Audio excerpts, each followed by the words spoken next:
Welcome to Lighthouse Farm. We are new to gardening and farming alike, so come alongside as we journey through the highs and lows of learning to grow our own food. This morning, I am getting the rest of our tomatoes out. Our tomatoes are still super tiny. They got really stunted when I transplanted them, or when I separated them, because I sowed them pretty densely in 1 cup, and then I separated them out before they had their true leaves, which I learned after I did it that you're not supposed to do it until they develop their true leaves, and then you can spread them out. So anyways, lesson learned. I did it before. I added some worm castings to them to try and help. I also think that they weren't getting enough sunlight where the greenhouse was, because after about 2 o'clock in the afternoon, they're pretty heavily shaded. And I think that was also causing some stunting in their growth. Not to mention the compost that I have them in is super woody, and it's lacking in nitrogen. So I think that it was kind of like a perfect storm of all of these things. However, there are a few things, like actually these tomatoes right here. These are paste tomatoes, but I planted these at the same time that I did all the other ones. I just didn't separate these out until they had their true leaves already on them. And they are way bigger than the other ones. I mean, they're still sort of stunted. They should be a lot bigger than this, but these are a lot better off than the ones that I separated prior. So anyways, that's that. I've got some worm castings that I'm going to add to the holes as I plant them. And then I've got some fertilizer. I'm making a fertilizer tea that's brewing right now, if that's even what you call it, brewing, steeping, I don't know. Anyways, it's supposed to sit for 24 hours in water, and then you strain it out and pour it on them. So I'm gonna fertilize them tomorrow. Several things in the garden, I'll show you guys in a little bit, are yellowing, and again, I think that's due to the lack of nitrogen. So we're just gonna keep feeding them. Do your research, folks, on the compost that you're bringing in. If you can, go get a sample before you have the compost delivered, because if I had a sample and knew how woody this was, I wouldn't have gotten it. But lesson learned, we have a crap ton of it. We're just gonna keep just feeding them. Some stuff I was reading says that it may take a few years to get it to where it really needs to be, and that's what we'll do. We'll just keep working with it and roll with the punches and keep figuring this out as we go. A good friend of mine, they have a lot of chickens, and she's been composting chicken manure, and she gave me a bunch of it. And she said that I could make essentially like a compost tea out of it, or a fertilizer tea, whatever you want to call it, out of it. And she had actually gotten some compost from the same place that was really woody. And that's how she revived her garden last year, was by doing regular feedings of the chicken manure tea. So anyways, that's what we're going to try. We're going to give it a shot, see how it works. And yeah, that's it. We'll just see how it goes. Here we go. Something that I learned recently about tomatoes, the way that you can see if there's a deficiency is some of them will turn purple. Like these should not be purple. If you have a variety that is a dark color, like a purple or a black or a blue tomato, then that's one thing for them to look like this. But this is a sun gold. It's a like yellowy orange. It shouldn't be this color. All of mine look like this, have this purple. So again, that's just indicating a nitrogen deficiency in my soil, and therefore in my tomatoes.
Doing a quick garden update this morning. Yesterday I finished planting out the tomatoes. I had a few other peppers. I needed to replace a few items. These right here are radishes, and I'm trying the method that Charles Dowding uses in like sowing them in groups. So there's like several in here. I think I actually need to thin these down to like one, or not one. I need to thin them down to like 4. So I'll do that later. Something did get a hold of these. I think they're called flea beetles. You can see these, but they did that a few weeks ago in the greenhouse, and Justin so graciously went in and just annihilated them all. So thanks, babe. So those are recovering. Those look okay. I think it's going to be too hot for them this late in the season here in East Texas. I think it's going to get too hot too quickly. But this year is all about experimenting for us and seeing kind of what does well, what times of year. So I'm doing the spring garden, but then I'm going to do a garden again in the fall and plant some similar things. I only planted a few brassicas over there, right along there. It's going to be way too hot for those, but again, this was just kind of an experiment. I planted those way too late, or I started those way too late in the season, but here we go. Let's see, these are a mix of peppers. I've got daytail peppers, jalapeno peppers, daytail peppers, cayenne peppers, jalapeno peppers, and then I have mixed in here basil, borage, calendula, some marigolds that I'm practicing with the companion planting. This is a spoon tomato that I planted yesterday right here. That is a sun gold. Both of these are sun golds. And then I've got a red cherry, another red cherry, and then I think that says black beauty. Yeah, so I've got black beauties. I think I planted 4 black beauties. And then, what are you? Amish paste tomatoes. I think I planted 7 of those, so we'll see how they'll fare. Here we've got tromboncinos. I've got 2 of those, and then I direct sowed a tromboncino yesterday somewhere in the middle here. These are ground cherries. I'm super excited about the ground cherries. I've never had a ground cherry. I'm building it up really high in my head that I'm really gonna love them. So I hope I love them because I'm super stoked about them. We've got tomatillos. We've got the Rio Grande tomatillos and the Amarilla tomatillos. I planted some poblanos here. That's a daytail pepper. I don't know what's going on with that guy, but that is the biggest plant out here. Like, he is kicking butt. All of my other daytail peppers were the ones that were over there, and they're super squatty, but I don't know what happened to him, so I planted him. He was an extra one that I wasn't going to plant. All of these right here are, what are you? Y'all are bell peppers. See, these are the brassicas. They look okay right now. That one doesn't look great, but I'm pretty sure they're just going to grow and go to seed is my, those are my thoughts. Maybe these are the, what's it called? Why can't I think? I literally just said it. Banana peppers. Not banana peppers. They're pepperoncinis. I think that's what those are. And then I've got some leeks planted there. The stuff that you see around the plants, yesterday I came out and I used the Dr. Earth fertilizer. I had made fertilizer tea out of it, and with the spent fertilizer that I used, they recommended mulching around the plants. So that's what I did. These are eggplants. I don't know if eggplants need trellises or not, so I'm testing it out. I read somewhere that they'll grow as tall as you allow them to with support, essentially. So I'm trying it out here with the trellis, and then I also planted some more over there, like right along there, that aren't gonna have the support, and see what happens. They were extra anyways. Here I've got a gherkin, or I've got 2 gherkins. Not gherkins, Mexican sour gherkins, that's what they are. They're those little tiny things that look like cucamelons. Here I've got some cucumbers. I don't know what's going on with this little guy here. Need to Google this and find out what is happening. But the leaves are looking good. This new growth is looking good. They were starting to yellow. That one is a little yellow, but this is new growth here, and it's a lot greener. You can see the difference after fertilizing it. So this one, however, is yellowing. It's got some new growth coming in, so we'll see. One of these died out completely. Yesterday I replaced it. I actually think it was that one. And then my romaine, it was looking phenomenally the other day, but now you can see like a lot of this is not looking great. This has some spotting on it. I need to see what that is. It looks a little janky. This one looks really pretty. Man, these are really firm leaves. This is nice. I'm excited.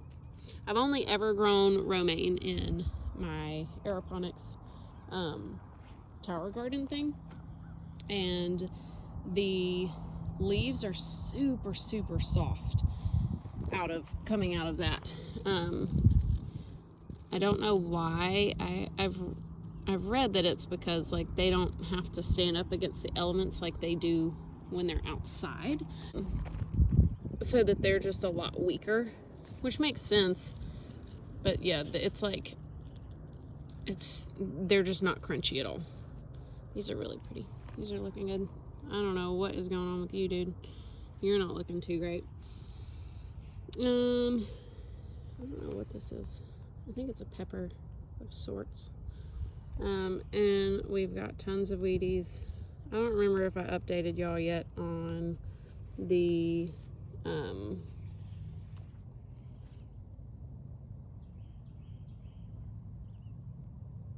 cornmeal on the ants.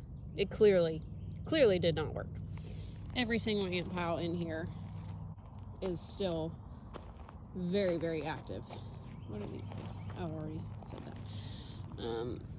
You can see, and they're just making more babies.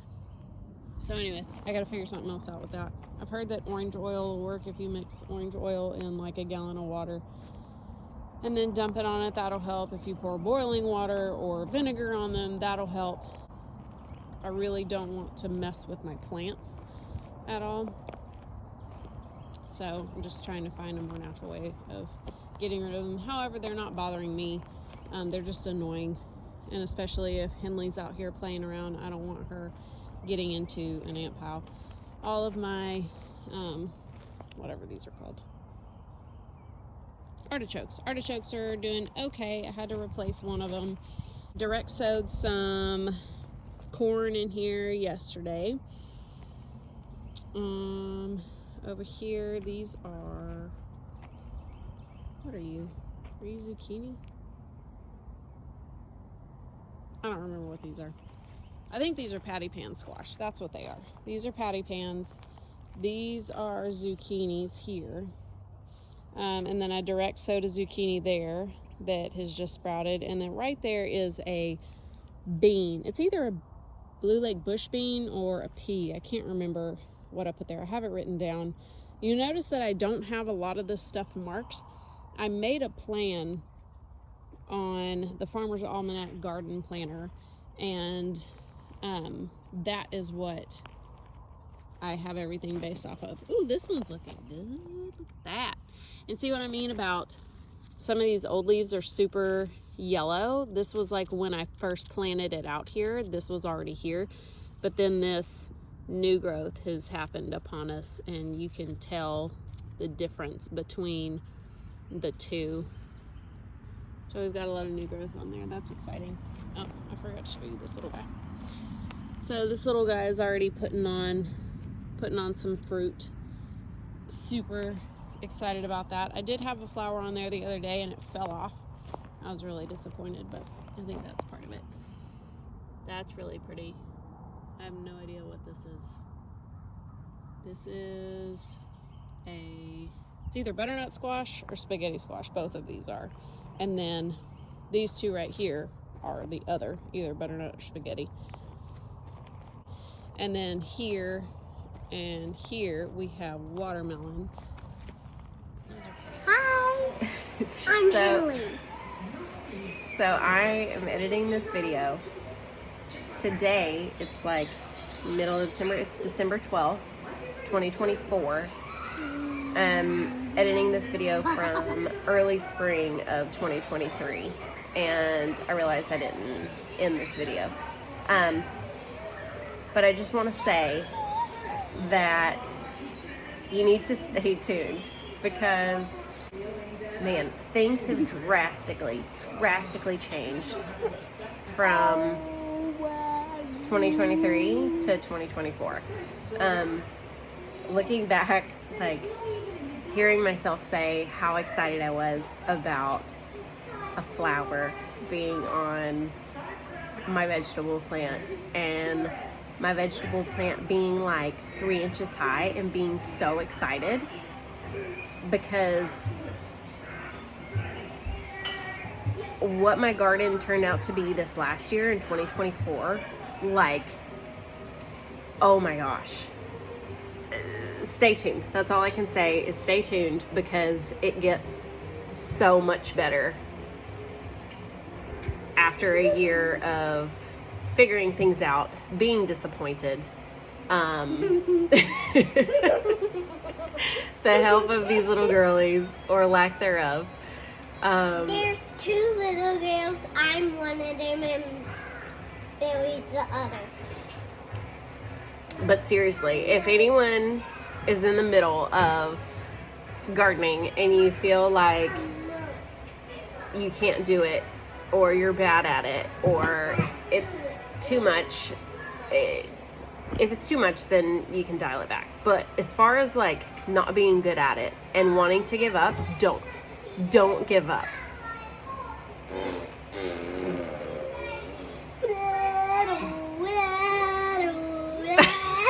Because it is so worth seeing it through.